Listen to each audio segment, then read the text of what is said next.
Assalamualaikum teman-teman, jangan lupa untuk subscribe ya. Baik, mari kita telah lebih lanjut teori tentang Aokiji yang memiliki hubungan pribadi dengan seseorang di bajak laut topi jerami atau sekutunya. Dasar pemikiran teori koneksi pribadi. Teori ini mencoba menjelaskan mengapa Aokiji terkadang menunjukkan sikap yang lebih lunak atau bahkan membantu Luffy dan krunya. Meskipun ia dulunya adalah seorang laksamana angkatan laut dan sekarang berafiliasi dengan bajak laut Kurohige. Sikap ini mungkin tidak hanya didasarkan pada filosofi, keadilan malas semata, tetapi juga pada hubungan pribadi dengan seseorang di pihak topi jerami atau sekutu mereka. Kemungkinan sosok dengan koneksi pribadi, Nico Robin, ini adalah kandidat yang paling sering disebut. Aokiji, saat masih Kuzan, memiliki peran penting dalam masa kecil Robin di Ohara. Meskipun ia memerintahkan Booster Call, ia secara diam-diam membiarkan Robin melarikan diri atas permintaan Jaguar de Saul. Tindakannya ini menunjukkan adanya semacam pertimbangan atau bahkan rasa bersalah terkait Robin. Pertemuan Aokiji dengan topi jerami di kemudian hari seringkali diwarnai dengan sikap yang ambigu terhadap Robin. Monkey D. Garp. Sebagai mantan atasannya di marinir, Garp mungkin memiliki hubungan yang lebih dalam dengan Aokiji daripada yang terlihat.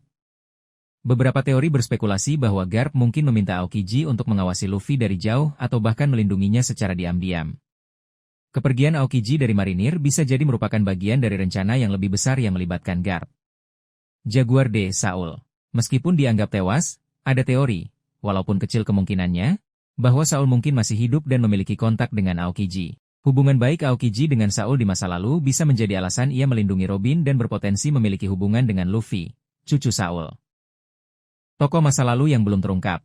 Ada kemungkinan Aokiji memiliki hubungan dengan karakter lain di masa lalu yang belum terungkap dalam cerita, yang kemudian terhubung dengan topi jerami atau sekutu mereka. Ini bisa menjadi teman lama, kolega, atau bahkan seseorang yang ia selamatkan. Bagaimana hubungan pribadi menjelaskan tindakan Aokiji, keengganan untuk menghabisi topi jerami. Dalam beberapa kesempatan, Aokiji memiliki peluang untuk melumpuhkan atau bahkan membunuh anggota topi jerami, tetapi ia memilih untuk tidak melakukannya atau membiarkan mereka pergi. Hubungan pribadi bisa menjadi alasan di balik keraguan-raguannya. Memberikan bantuan secara tidak langsung, Aokiji mungkin secara halus memberikan bantuan atau informasi kepada topi jerami tanpa terlihat mencurigakan, terutama jika ia bekerja sebagai agen ganda, seperti teori sebelumnya.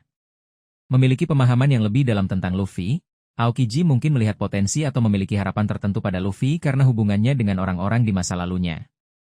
Implikasi naratif jika teori ini benar, motivasi yang lebih kompleks. Hubungan pribadi akan memberikan lapisan emosional dan motivasi yang lebih dalam pada tindakan Aokiji. Potensi perubahan aliansi. Jika hubungannya cukup kuat, ada kemungkinan Aokiji akan berpihak pada topi jerami atau sekutu mereka di masa depan. Pengungkapan masa lalu yang signifikan. Mengungkap koneksi masa lalu Aokiji akan memberikan wawasan baru tentang sejarah karakter-karakter utama dan dunia One Piece.